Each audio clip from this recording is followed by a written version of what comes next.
All right, we are live. Hello, ladies and gentlemen. Hopefully, you can hear me. And if you do, if you could let me know in the live chat, that would be great. I'm on my cell phone right now because I was just on the phone with Tony, the owner of EGS. And like I predicted, he, as always, watches my videos and wanted to give information about things that I was asking about or interested in discovering when I got my books back from the unboxing video that I did yesterday afternoon.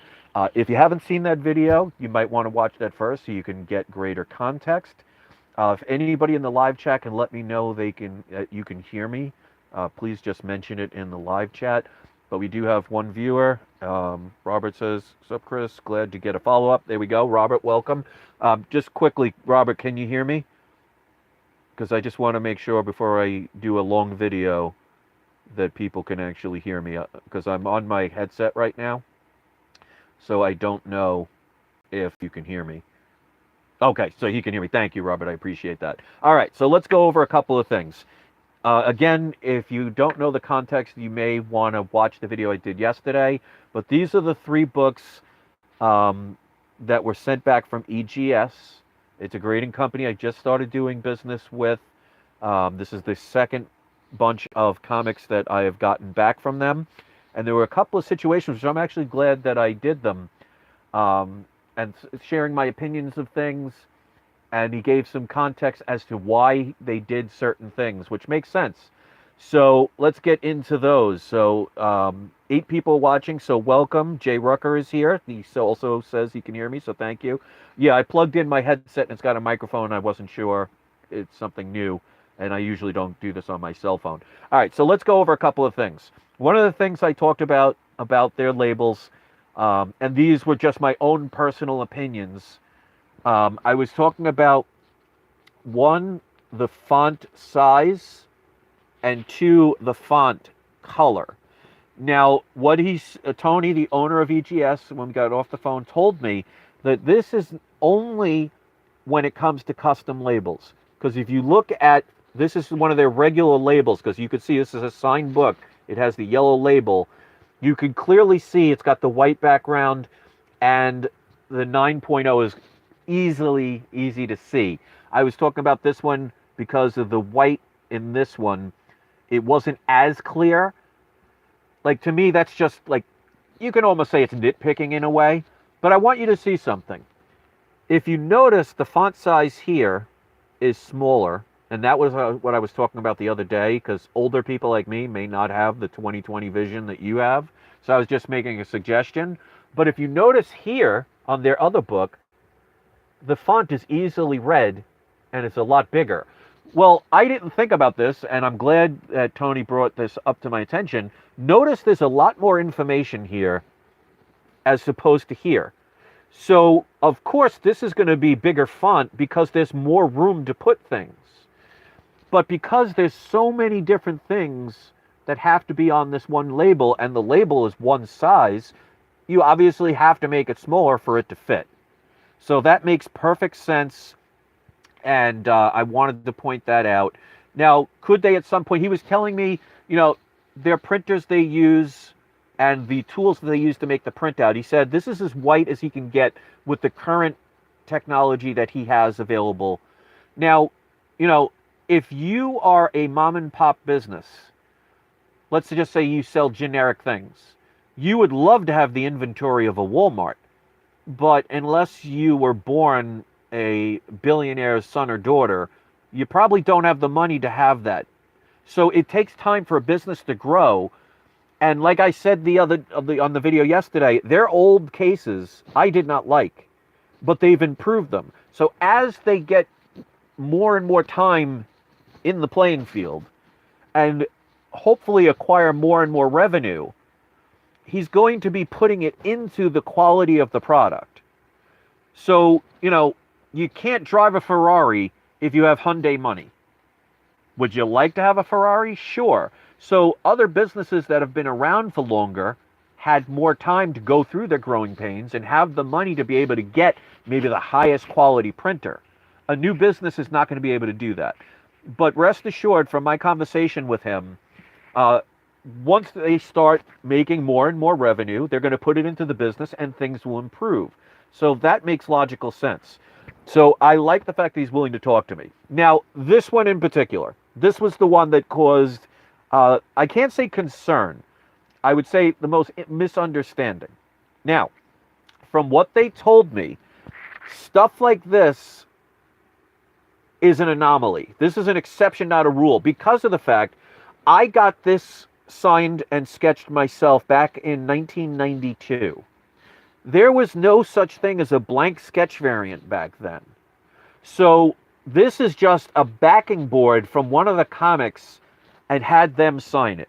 So 9,999 out of 10,000 times, probably even less than that, are going to be people that are going to have a backing board with the signature and the sketch.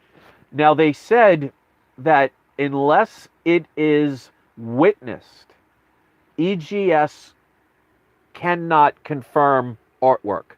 Because he even said in his experience, and unfortunately, this did not shock me to hear, that there have been people that will get an artist to sign something, and then later on somebody else will draw a sketch. So without them witnessing it, they will not certify it. So something like this, where it mentions art, and it just says EGS art, is for somebody that is not interested in selling something for a profit or to make money on, and they just want a piece of artwork encapsulated. And that was exactly why I did this, because I know this is authentic because I got it done.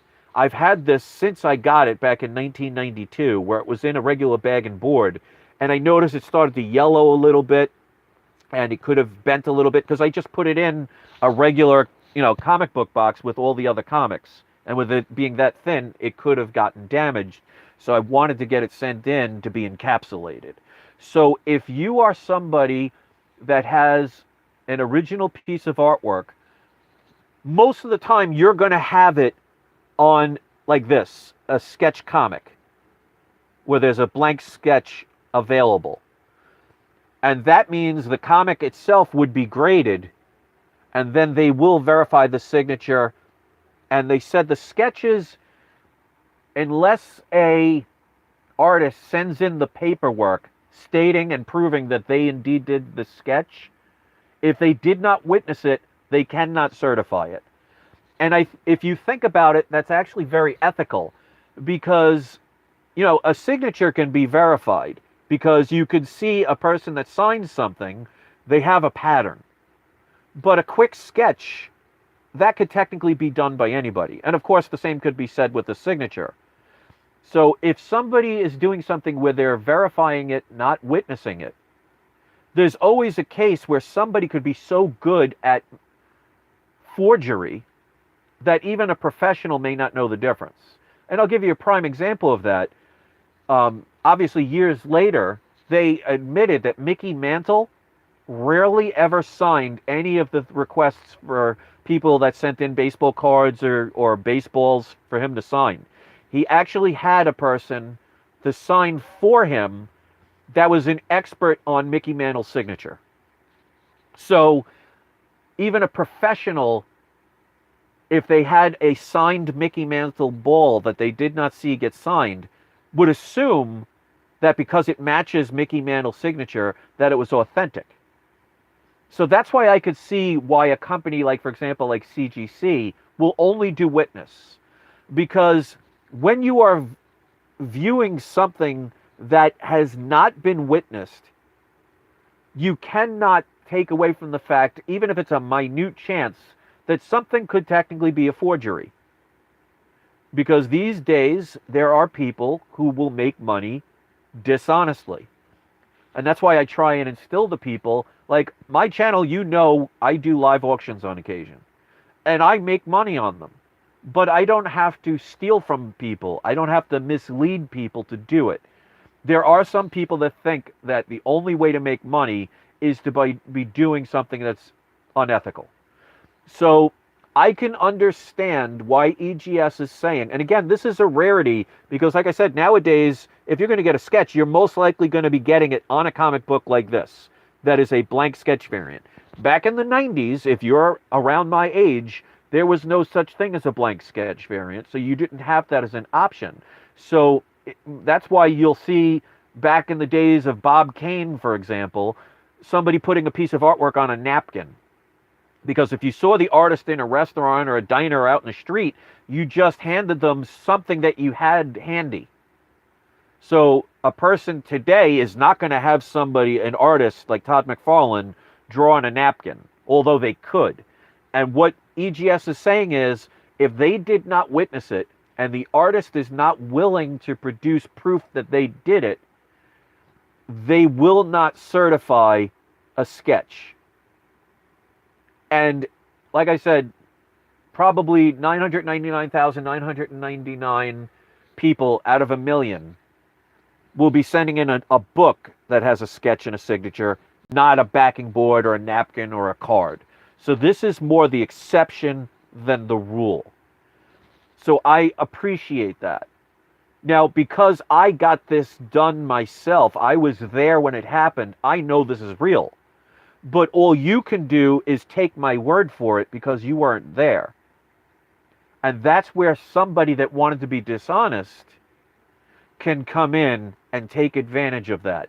Because any company that does signature verification, and that includes PGX, that includes CBCS, and that also includes other companies like, for example, PSA, if they did not see the person signing it, there is still always a chance that even though they say, and again, I'll use Mickey Mantle as an example, even if they got a Mickey Mantle signed baseball, and it looks exactly like Mickey Mantle's signature, they could not for 100% certainty say that Mickey Mantle signed it. So I can kind of understand this. So that's why this clearly is for somebody that has artwork, that is not selling it, they're not getting it graded, because you can't grade a piece of cardboard, and they just want to hang it up on their wall or protect it better.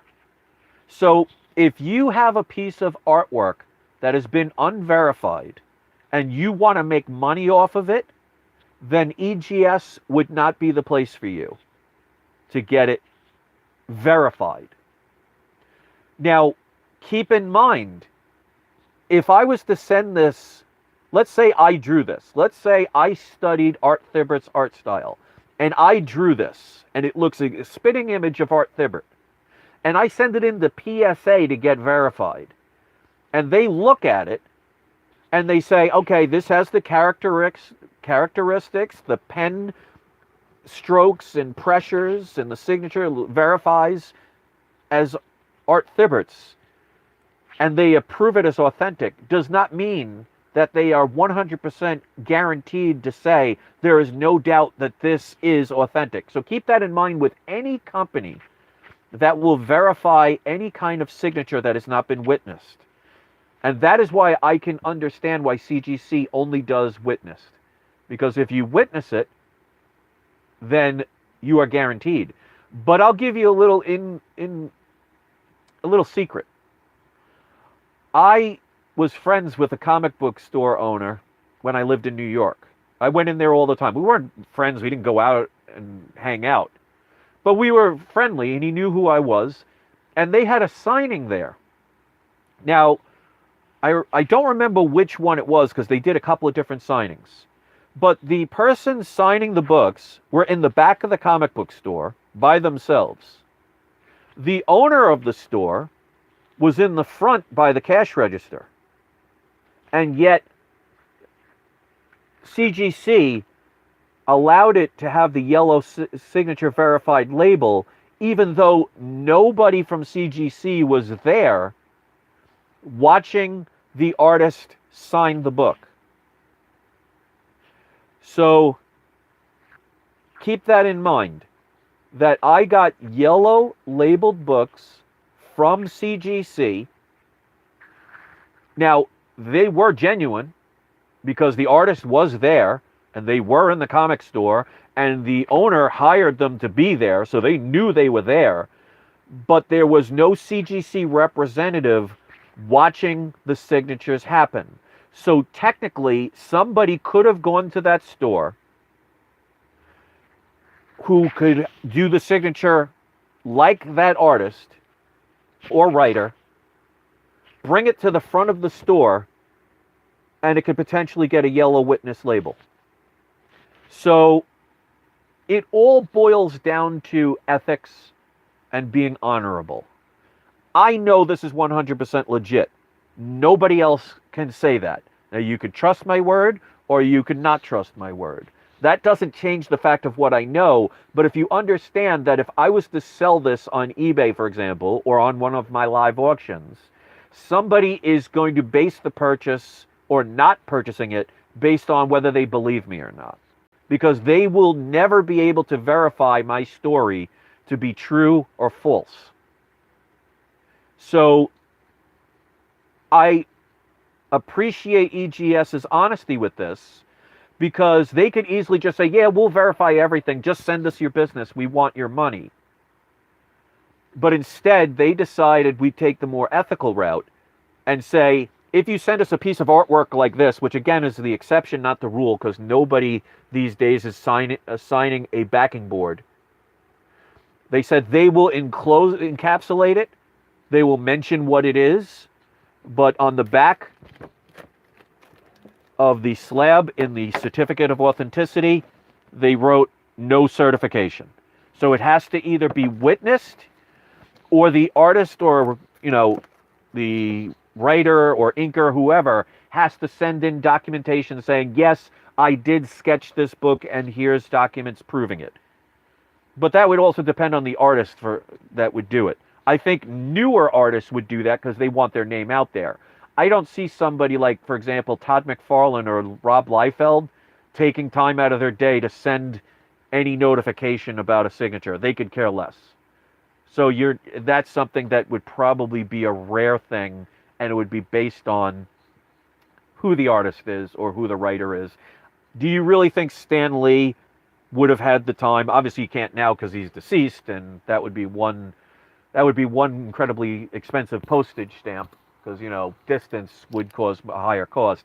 But do you really think in his day he would have verified, though, yes, this was signed by me, by sending in documentation? You'd be a fool to think he would. So EGS, to EGS's credit, they will slab it, but they're not grading comics to guarantee you to make money. They're grading comics because they love to do that. And they will be more concerned about the accuracy of the grade than to hurting somebody's feelings that assumes every book they send in is a 9.8, 9.9, or a 10.0. Because anybody that cares about just straight 9.8s cares about it for one reason and one reason only. Now, if there's an exception, please let me know. But what do you think it is that people that only want 9.8s, 9.9, or 10s, what do you think is their main reason? It's money. Because if you love like, for example, I love this. It's the only piece of artwork I've ever had drawn by an artist. Actually, technically that's not true, because there was a little remark.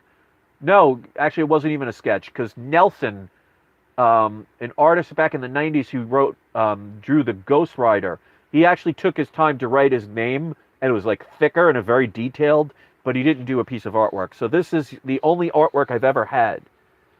Now, if somebody offered me $1,000 for it, I'd be a fool not to take it. But it's yellowing. It's got dirt on it from holding it so many times. I did it because I just wanted to protect it.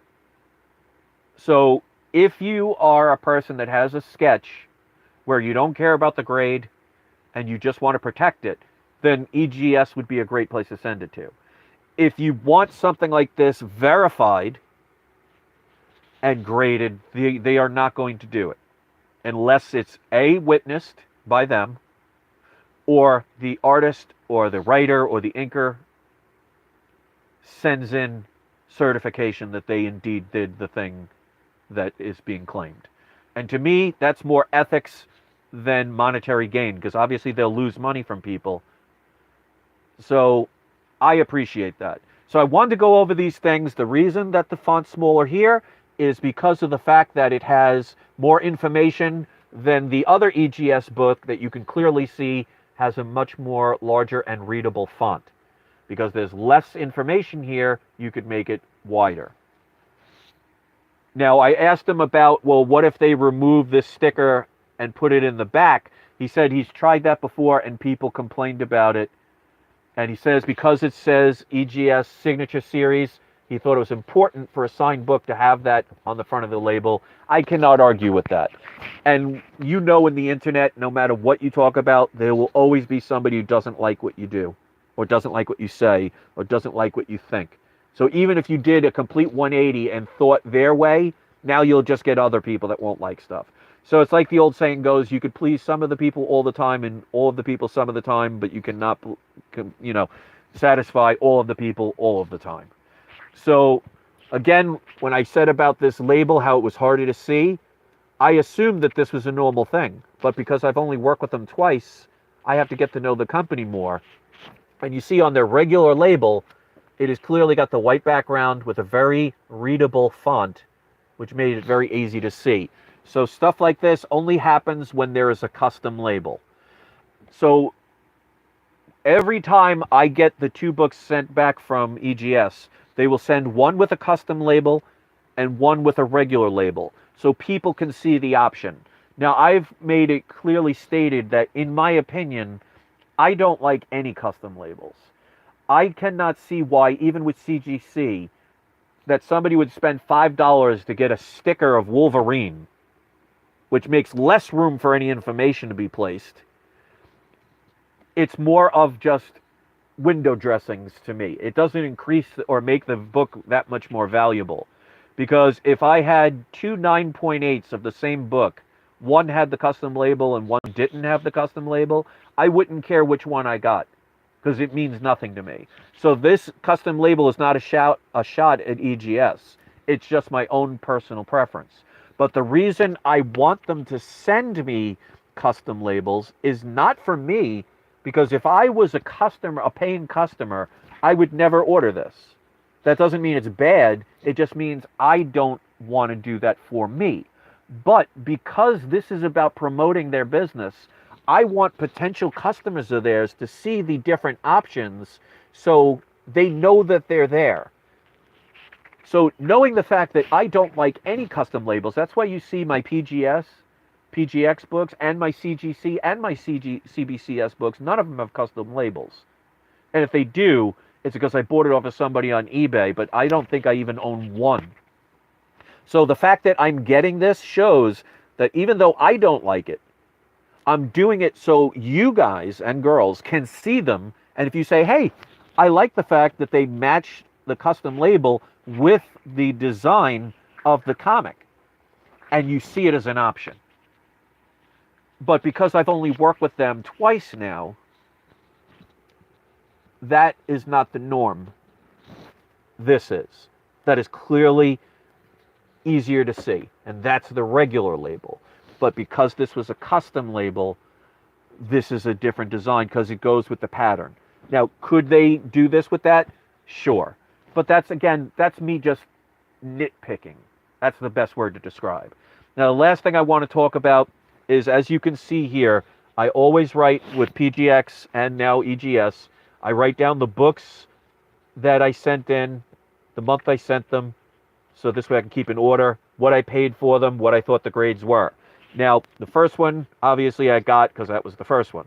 Now, they sent me the 3rd batch instead of the 2nd. It ended up, and they explained it to me, that they just picked one of the batches. So they didn't know there was a specific order. So to me, that's no big deal. They have the books. That's the important part.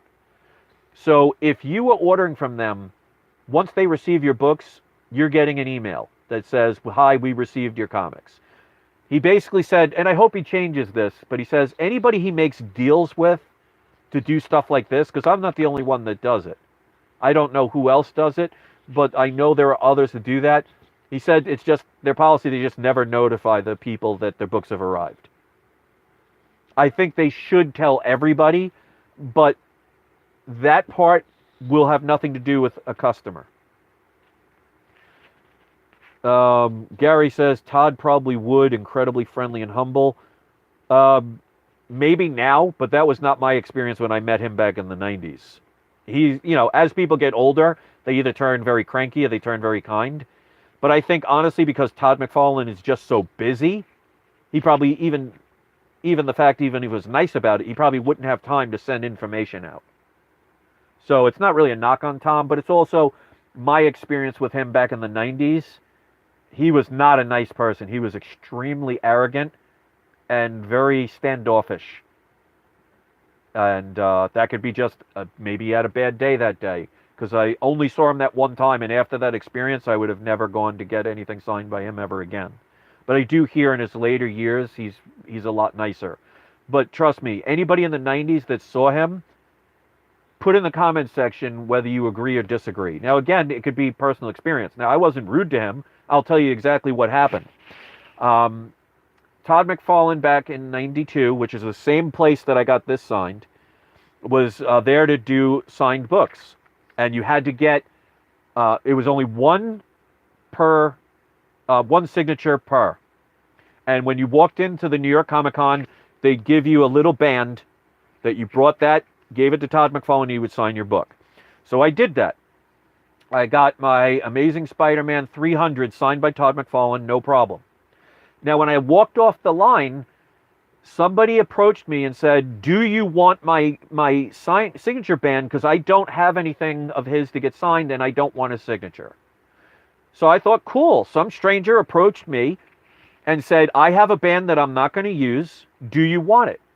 And I said, sure. And I took it, and I went back on the line. He remembered me and gave me a major attitude from it, like I was trying to be deceitful. I didn't ask for it. I wasn't even going to do it until somebody approached me. And it was not like I did it 60 times. So I had my Amazing Spider-Man 298 signed. And he gave me this major attitude and was very snotty about it. So that was my only experience with Todd McFarlane. Now, I don't know if anybody else will have a similar thing. And that's the thing about experiences. Just because I experienced something with somebody doesn't mean you will. So it doesn't negate somebody else's experience. It just makes it varied. And I think that's the thing in most of the world these days that we all have problems with, that everybody's point of view is right.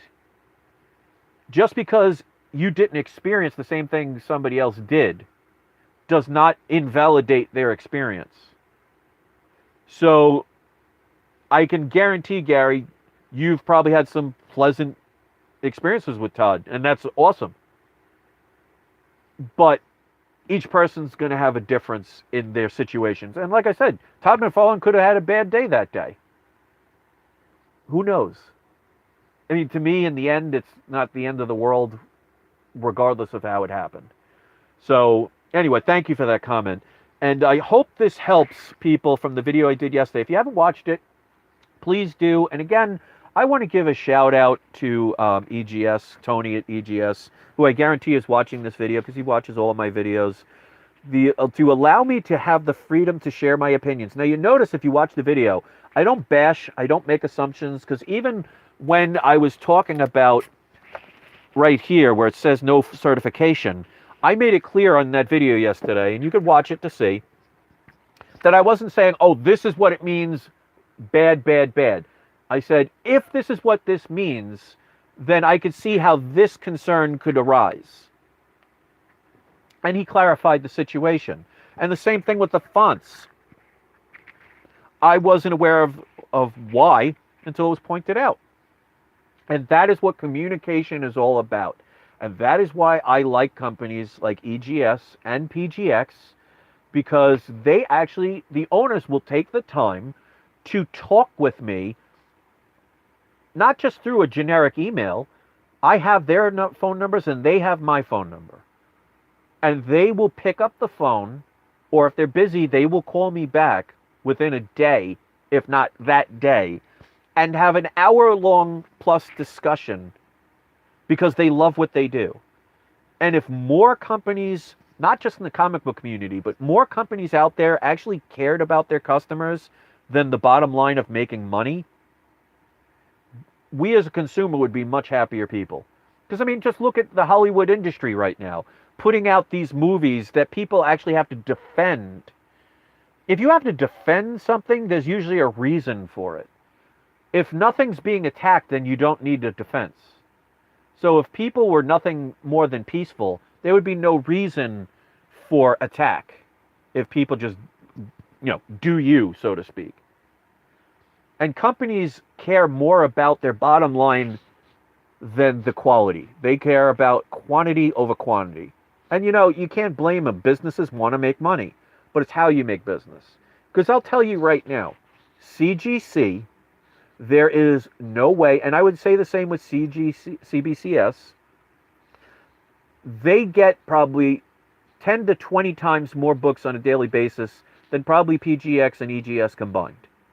There is no way physically that they could go through each comic with a fine-tooth comb, grade the book in and out, and have it verified 2 more times from somebody else doing the same exact thing. It would be mathematically impossible with the amounts of thousands upon thousands of books they get on a daily basis unless it took 5 years to get your books back. But people don't want to think about things like that because it ruins their chance of making money. Now, I could make money on this book even at a 9.4, even with a custom label that somebody might not like. Why? Because I spent a grand total of $32 on that book. So you could make money, and there's nothing wrong with making money. If there was, there would be no Walmart. There would be no McDonald's. There would be no Tesla. And people have to make a profit to make it justifiable. If you are breaking even or losing money, well, then you should not own a business, and you're a fool if you are. So make no mistake, in a true capitalistic society, you do have to make money. So I have no problem with artists charging for a signature, and I have no problem with a comic book collector getting a book graded so they can sell it. But don't be misleading. Don't be unethical. Do the right thing, and you can make money. And I've shown that many a time, because as you see, the books that I have for the most part are all very valuable books or potentially valuable. Like this, you say, oh, it's Superior Spider-Man, big deal. Well, it's signed by Dan Slott and Stan Lee. And I paid a total of, I think, $95 for that book. Amazing Spider-Man 300. This is one, G.I. Joe #1, I paid $16 for. Something is Killing the Children, things like that. But you guys know. So you can make money, and there's nothing wrong with it. If somebody doesn't like what you do, does not make it wrong unless you're doing something unethical. Just making money off of something so you could pay your bills, or you can be kind by helping open a homeless shelter for the poor, or a place for, stray animals to live. There's nothing wrong with what you're doing, and you shouldn't have to justify it to others. But do things the right way. Because I heard there's some kind of controversy now with some bigger comic book channels. I don't know it because I don't get into that stuff, and I could care less about drama. I had enough of it thrown my way for the most ridiculous things back in the days. But there are people willing to do dishonest things to make money. And I think that's not the best way to live. It is a way to live. I mean, true freedom means you're free to do anything. But that doesn't mean you're not free of consequence. And that's what I think many people forget about. And that needs to be discussed. So, shout out to Tony at EGS. Shout out to all you guys that are listening. Only 5 people care enough to watch right now, because I do rant and most people don't want to hear it or don't like it or whatever, and that's perfectly fine, or maybe have better things to do. And as I said that, one said, screw this guy, I'm leaving. And 10 of you were kind enough to hit the like button. I here prefer quality over quantity. And I'd like to thank the one person that stuck around to hear that. So I will never have 5 million views. I will never have 5 million subscribers, and I'm okay with that. But I am also not willing to sell out my viewers to get them. So I want to thank the 0 people that are watching my video right now, and the 12 people that were kind enough to hit the like button. So I'm going to end this because I'm basically talking to myself at this point. Have a wonderful day. Check out EGS if you ever are inclined to do business with a company that cares more than just the bottom line. And as it says right here, if you ever choose to use EGS, if you use the code We Love Comics free press, if you send 10 books or more, you can get one pressed for free. And if you use the code We Love Comics, you can get $5 off your first order. Thanks for watching, everybody. Ben, welcome. And I hope you have a wonderful day. And wow, it shows one person watching, but 2 people just commented. Oh, there's YouTube for you. Thanks for watching, guys. And don't forget, it's not you, it is not I, it is We Love Comics. Have a great day, and I'll see you next video.